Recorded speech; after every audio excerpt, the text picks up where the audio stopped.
Quando eu vi esse caso, eu fiquei parecendo aquele meme do John Travolta confuso, sabe? Que fica. Sem sacanagem, eu fiquei pensando como, por quê? Não era mais fácil ter terminado, pedido de divórcio, anulamento, sei lá. Se vocês se surpreenderam com o último episódio, a motivação desse aqui vai, explodir a sua cabeça. Então, como eu não posso falar o que eu quero falar sobre essa criatura, porque eu não posso falar palavrão nos primeiros 30 segundos de vídeo, eu vou começar logo, né? Então vamos logo para a introdução, para a vinheta e pro caso de hoje, que hoje, bebê, estamos sendo o quê? Quase uma live, porque são 10 horas da manhã daqui, 5 horas da manhã daí que eu tô gravando esse vídeo, né? Então vamos lá. Olá, pessoas maravilhosas, como é que vocês estão? Aqui é a Margot e toda terça-feira, 10 horas da manhã, eu tô aqui falando de alguma coisa que eu achei interessante. Pode ser um caso criminal, pode ser um acontecimento histórico, uma teoria da conspiração, um caso misterioso, curioso. Enfim, se você é uma pessoa tão curiosa como eu, por favor, se inscreva no canal e ative as notificações para não perder nenhum episódio extra, tipo o caso de hoje, né? Tipo o episódio de hoje. E que mais? O mesmo vale, né, para quem estiver ouvindo esse episódio. Lembrando que os episódios são multiplataformas, são lançados sempre simultaneamente no YouTube e nas plataformas de áudio. Eu espero que vocês não estejam escutando o barulho do ventilador, porque está, mega calor nessa Alemanha de meu Deus.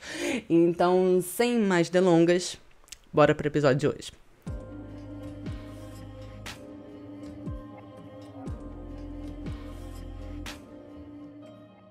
De um lado, do caso de hoje, mais um caso, né, especial de Dia dos Namorados, pra nos lembrar que ser solteiro não é tão ruim assim, apesar que ontem foi, né, nem entrei no Instagram, porque fiquei triste. Bom, de um lado da nossa história a gente tem o Cody Johnson, que na época do caso tinha 25 anos. Ele era um cara muito querido por todo mundo, engraçado, adorava carros e ir atirar com os amigos. Ele adorava crianças, ele queria muito construir uma família, casar, ter seus próprios filhos. No Halloween de 2011, ele conheceu uma jovem mulher chamada Jordan Lynn Graham, de 21 anos na época. A Jordan também era uma pessoa muito querida por todo mundo, ela era muito religiosa e, muito religiosa, ia sempre para a igreja, mas, diferente do Cody, ela era uma pessoa mais reservada, não gostava muito de sair, de interagir com os amigos do Cody, apesar dela se dar muito bem com eles e eles gostarem dela. Logo que eles se conheceram, o Cody ficou muito interessado na Jordan e eles começaram a sair como amigos, tá? E isso porque a Jordan queria um namorado que fosse mais religioso, né? Como ela. Então o Cody começou a ir para a igreja da Jordan, né? Também. E eventualmente eles acabaram começando a namorar. O Cody chegou a dizer para a mãe dele, para Cherry, que ele queria que a Jordan fosse a esposa dele, né? Ele queria fazer da Jordan a esposa dele. Antes de continuar aqui o caso, eu vou dar um conselhinho aqui de amiga, se eu posso, né? Não se mude por ninguém que não seja você mesmo, tá bom, meus amores? Porque se você não quer ir pra igreja, tu não vai pra igreja, tá? Se você quer estar em um relacionamento, mas, não quer fazer sexo, arrume alguém, né? Um namorado, uma namorada, enfim, que também não queira, né? Fazer sexo. Que vocês vão entender por que eu tô falando isso. A Jordan teve um impacto muito positivo, de acordo com a convenção social, né? No estilo de vida do Cody, ele começou a ir pra igreja também, coisa que deixou a família e os amigos bem surpresos. A Jordan tinha duas amigas muito próximas e que serão importantes para a solução desse caso. Elas se chamavam Kimberly e Hannah. E elas adoravam o Cody. Como eu já falei, né? Ele era um cara muito querido por todo mundo. A Hannah tinha um filho e ela diz que a Jordan era muito boa com crianças e ela sempre deixava o filho dela com a Jordan e tal, né? Então, enfim, O melhor amigo do Cody, Jeremiah, diz que o Cody mais gostava de fazer era fazer as outras pessoas felizes e ele era muito bom nisso. Eu ainda não falei, né, onde o caso aconteceu. Os pombinhos, os amigos e os familiares, né, moravam na cidade de Kalispell, em Montana, nos Estados Unidos.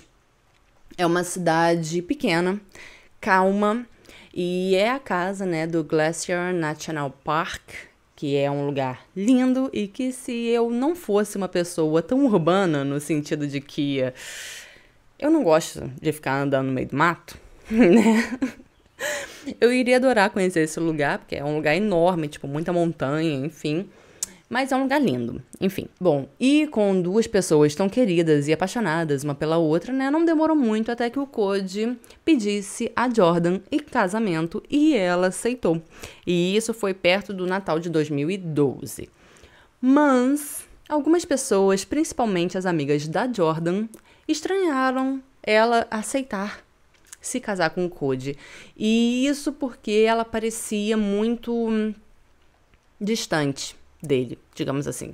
Eles nunca trocavam beijos, carícias em público. A Jordan sempre levava companhia quando ela saía com o Cody. Mas, no fundo, elas acreditavam que isso era uma consequência, né, da religião da Jordan, né, por ela ser uma pessoa muito religiosa. Ela não acreditava em sexo antes do casamento, então talvez isso explicasse também, né, a forma mais fria com a qual ela tratava o Cody. Mas a Jordan, ela estava muito ansiosa para o casamento, né, para planejar o casamento. Tanto que ela até ajudou uma compositora a escrever uma música que ela gravou, e essa música tocou, né, durante a primeira dança do casal, lá no casamento. Tudo dava a entender que depois do casamento, esse comportamento, né, da Jordan iria mudar. O dia do casamento chegou, foi sábado, dia 29 de junho de 2013, e apesar de nas fotos parecer que ela tava, tipo, muito feliz, né, tipo, o Cody tava muito feliz porque ele era muito apaixonado, né, pela Jordan. Mas a Kimberly, a amiga da Jordan, disse que a Jordan estava surtando antes do casamento, né? Antes de caminhar até o altar, assim. E durante toda a cerimônia, ela estava de cara fechada, olhando pro chão. Mas depois, né, durante a festa, ela parecia ter relaxado e estava até se divertindo, parecia. Na manhã do dia seguinte, ela escreveu uma mensagem para Kimberly, que dizia na tradução livre, né? Abre aspas. Eu não sei se tudo isso foi a coisa certa a fazer. Muita coisa aconteceu na noite passada. Eu só não sei. Fecha aspas. Quando a Kimberly perguntou, né, se ela estava se referindo ao casamento ou depois, né, em quatro paredes, a Jordan respondeu que era sobre estar casada e o que tinha acontecido depois. Quando a Kimberly perguntou o que tinha acontecido, né, a Jordan disse que preferia dizer pessoalmente, né, conversar com isso, sobre isso pessoalmente, mas ela também nunca contou para Kimberly o que aconteceu. Conforme as mensagens entre as duas continuaram nos dias seguintes, a Jordan deixava cada vez mais claro que ela não queria fazer sexo. Em uma das mensagens, ela disse que ela tinha dito para ele que a menstruação dela tinha vindo e que ela esperava que ele acreditasse nisso e que ela já estava ficando sem desculpas para dar para ele e que se ele forçasse ela a fazer alguma coisa, ela iria surtar. O Cody chegou a comentar com o Jeremiah que eles ainda não tinham consumado o casamento. E isso já era, tipo, uns 7 dias depois do casamento. Ou quase isso. Mas o Cody também disse que a Jordan tinha dito que tinha preparado uma surpresa para ele. E ele parecia estar muito animado para essa surpresa. Então, todo mundo acreditava que era sexo. Então, naquele domingo, uma semana depois do casamento, o casal foi para a igreja, depois foram pro lago, depois voltaram para a igreja e foram jantar com os amigos e voltaram para casa às 8h30 da noite. Na segunda, o Cody deveria voltar para o trabalho, mas ele não apareceu. Isso era muito estranho, porque ele nunca faltava o trabalho e ele nunca chegava atrasado e muito menos, tipo, não avisava, né, se caso acontecesse alguma coisa. Então o chefe dele, que se chamava Cameron, que também era um dos melhores amigos do Cody, começou a ligar para ele, mas não teve resposta. Então ele decidiu ir até a casa do casal para ver se estava tudo bem, mas quando ele chegou lá, chamou e ninguém atendeu. Então ele começou a achar, né, que tinha alguma coisa muito errada, então ele decidiu invadir a casa. Tudo parecia normal dentro da casa, mas quando ele chegou na garagem, ele achou o celular do Cody. E isso para ele era uma bandeira vermelha gigantesca. Então ele ligou para a polícia e reportou o desaparecimento do Cody. E isso foi em 8 de julho de 2013. Ou seja, 8 dias depois do casamento.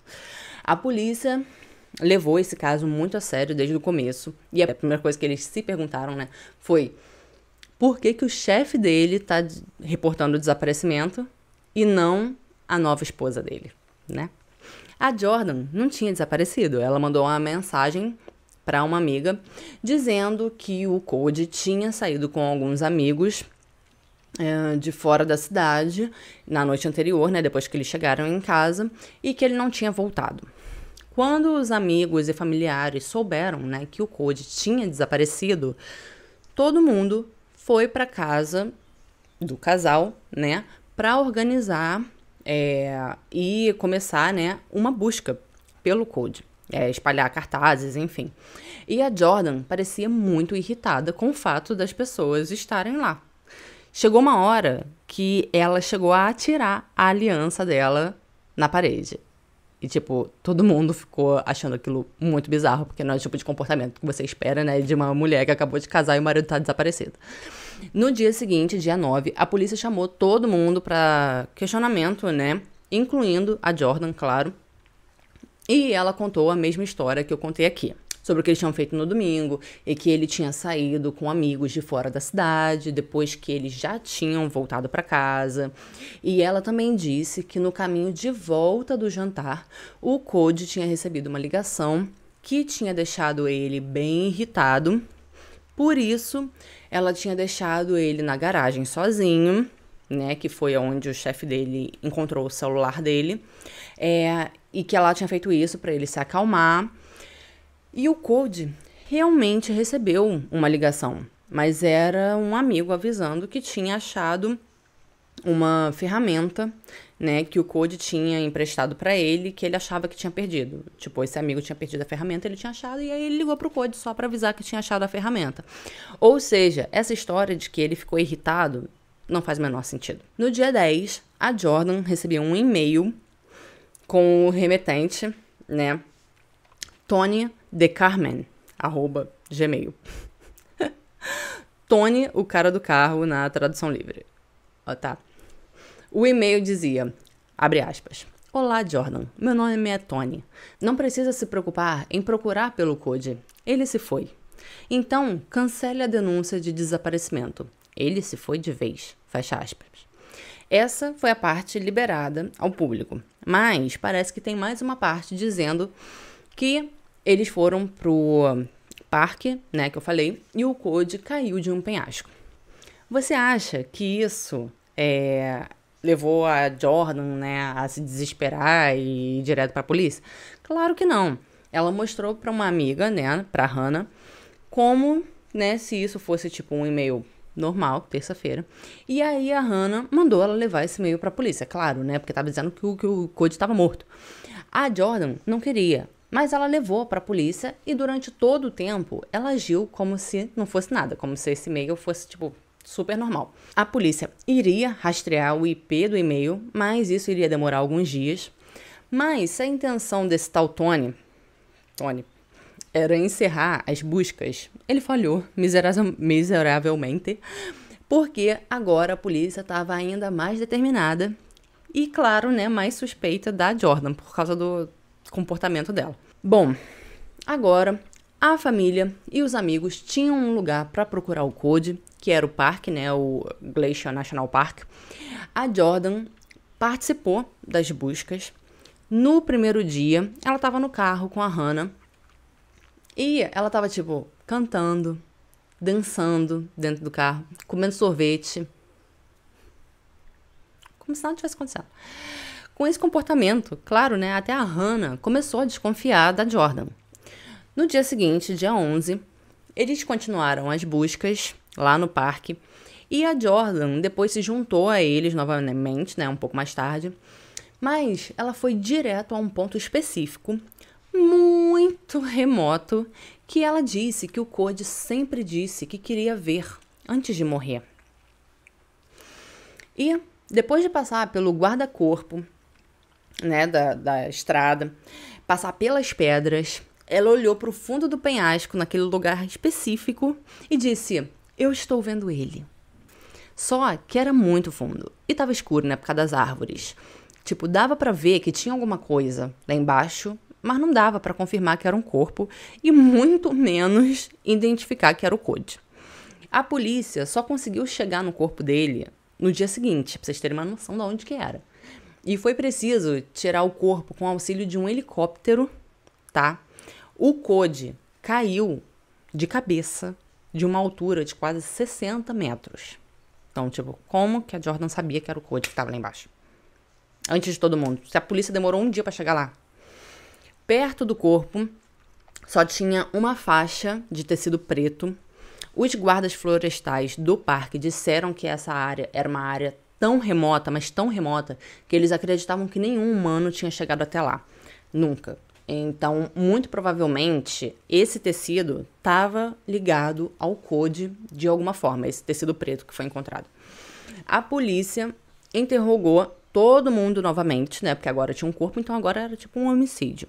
E descobriram que o Cody tinha medo de altura.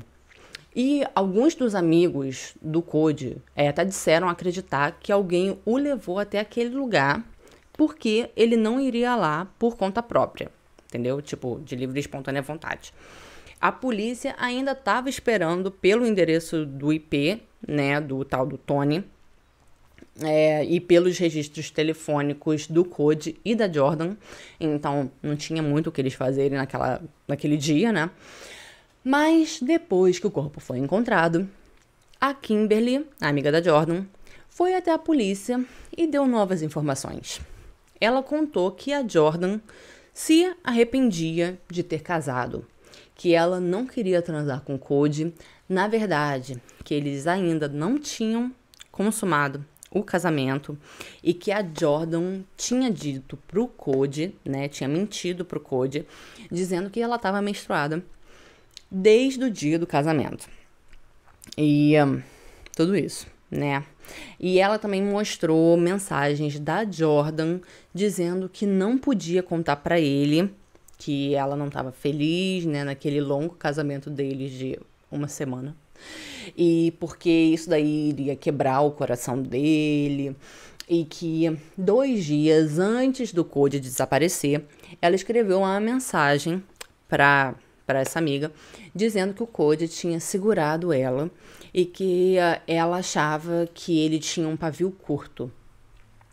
A Kimberly também disse que na noite do dia 7, dia que o Cody desapareceu, a Jordan escreveu uma mensagem para ela, dizendo que tinha conversado com o Cody, né, sobre como ela se sentia e, enfim, né, e que essa conversa não tinha corrido bem. Então, ela foi para casa da mãe dela até ele esfriar, né, a cabeça, e que quando ela voltou para casa, o Cody não estava mais lá. Então, a polícia agora sabia que a Jordan tinha mentido no primeiro depoimento. Então, a polícia recebeu o resultado do endereço de IP e adivinha só, ele veio da casa da mãe da Jordan. E os registros telefônicos, né, dos dois também deram resultado. Os 2 telefones estavam juntos no parque na noite em que o Cody caiu ou foi empurrado do penhasco. Então, os investigadores foram até o parque para olhar a câmera de segurança da entrada, porque essa câmera ela tira foto de todos os carros que entram no parque. E na foto dá para ver o carro, né, com o Cody e a Jordan dentro. No dia 16 de julho, eles chamaram a Jordan para interrogatório e quando ela viu a foto dos dois dentro do carro, ela começou a chorar, né? E aí ela deu a versão dela. Ela disse que quando eles chegaram em casa, né, naquela noite depois do jantar com os amigos, ela contou pro Cody que ela não estava feliz com o casamento. E eles começaram a discutir. Depois, eles decidiram esfriar a cabeça, indo até o parque, que é, tipo, uma viagem de mais de 1 hora de carro, tipo, não é como se fosse aqui na esquina. Então, eles foram até nessa parte super remota e começaram a discutir de novo. Ela disse que quando ele segurou o braço dela, né, ela pensou, de novo não, e empurrou ele do penhasco. Depois ela dirigiu de volta para casa e pensou, né, numa mentira para encobrir essa história toda. Mas ela ficava repetindo que tinha sido um acidente. Eu não entendo o motivo de eles não terem prendido a Jordan na hora, né, visto que eles tinham as evidências, eles tinham a confissão dela principalmente, né? Mas eles liberaram a Jordan para poder coletar mais evidências antes de acusar a Jordan formalmente. Ninguém, além da polícia até esse ponto, sabia que ela tinha matado o Cody, né? Então, tipo, ela foi no enterro dele normalmente, que foi no dia 22. E por causa do comportamento dela lá no enterro, todo mundo já começou a pensar que ela estava envolvida na morte dele. Porque, tipo, ela estava muito calma. Ela estava mexendo no telefone o tempo todo, sorrindo. Até as amigas dela tiveram certeza que ela era a responsável pela morte do Cody. Só em 9 de setembro, a Jordan foi presa e acusada de homicídio em 2º grau e falso testemunho. Mas ela ficou aguardando o julgamento em prisão domiciliar, porque aparentemente ela não representava um perigo para a sociedade. Ela empurrou o cara de cima de um penhasco e, tipo, não é um perigo para a sociedade, imagina. Os investigadores não estavam, né, comprando muito essa história de acidente. Tudo parecia muito premeditado. Esfriar a cabeça, né, dirigindo mais de 1 hora até o meio do mato, no topo de uma montanha, com uma pessoa que tem medo de altura. Bitch, please. Sem contar que o Cody disse que a Jordan tinha preparado uma surpresa para ele. E foi encontrado aquele tecido ao lado do corpo dele. Então a teoria é que ela tenha levado o Cody até lá, sob o pretexto de algum tipo de preliminares, sei lá, queria fazer sexo lá naquela área remota, não sei, vendou o olho dele e empurrou ele do precipício. Sendo assim, a acusação mudou de homicídio em 2º grau, né, para homicídio premeditado em 1º grau. E o julgamento começou em 9 de dezembro de 2013. A pena mínima para homicídio premeditado é perpétua. Mas a promotoria tem que, provar, sem sombra de dúvidas, de que foi premeditado. E, isso seria muito difícil, né? Isso, na verdade, é uma coisa muito difícil, porque é muito difícil a gente provar o que se passa na cabeça de uma pessoa, né? Então, para surpresa de todo mundo, a Jordan fez um acordo. Ela se declarou culpada e recebeu uma sentença de 30 anos sem a possibilidade de condicional, que ela tá cumprindo, então ela vai sair só depois que ela tiver, 52 anos, eu acho. Esse foi o caso de hoje, eu espero que vocês tenham gostado. Me conta aí o que você acha que aconteceu. Você acha que foi premeditado? Você acha que foi autodefesa? Eu, Margot, acho que foi premeditado. Acho que ela não queria transar com o Cody.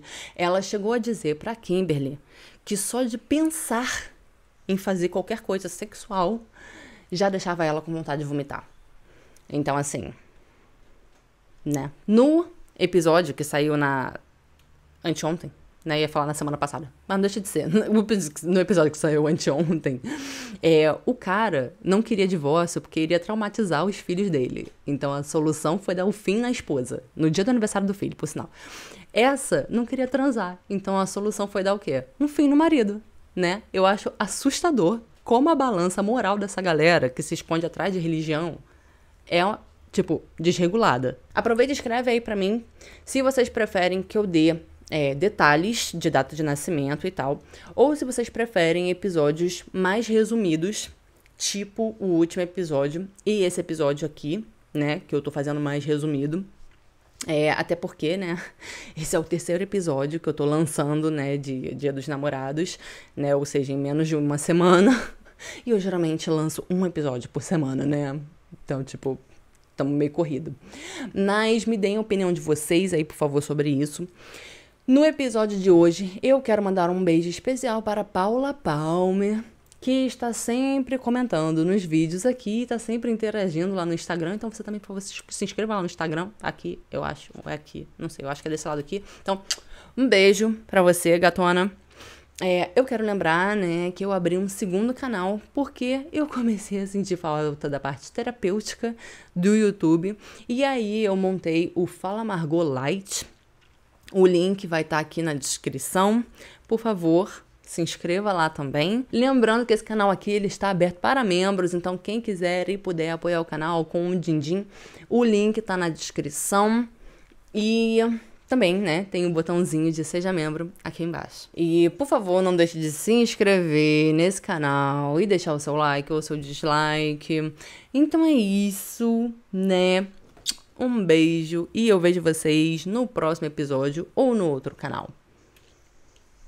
E essa semana era pra eu ter gravado esse vídeo com muita antecedência, né? Porque eu gosto de gravar meus vídeos com antecedência. Mas eu estou gravando esse vídeo hoje. Ele vai ser lançado daqui a 4h30. Tive que fazer um cálculo aqui. Ele vai ser lançado daqui a 4h30, né? Porque essa semana, meu bem, e a galera ainda estava trabalhando aqui no meu prédio, né? Porque eles estavam trocando os aquecedores de todos os prédios. De todos os prédios não, né? De todos os apartamentos do prédio. E a parada era pra ter durado 10 dias, né? Durou um mês, eles só foram terminar essa semana. Então, tipo, não deu pra gravar. Ficou complicado. Mas, enfim.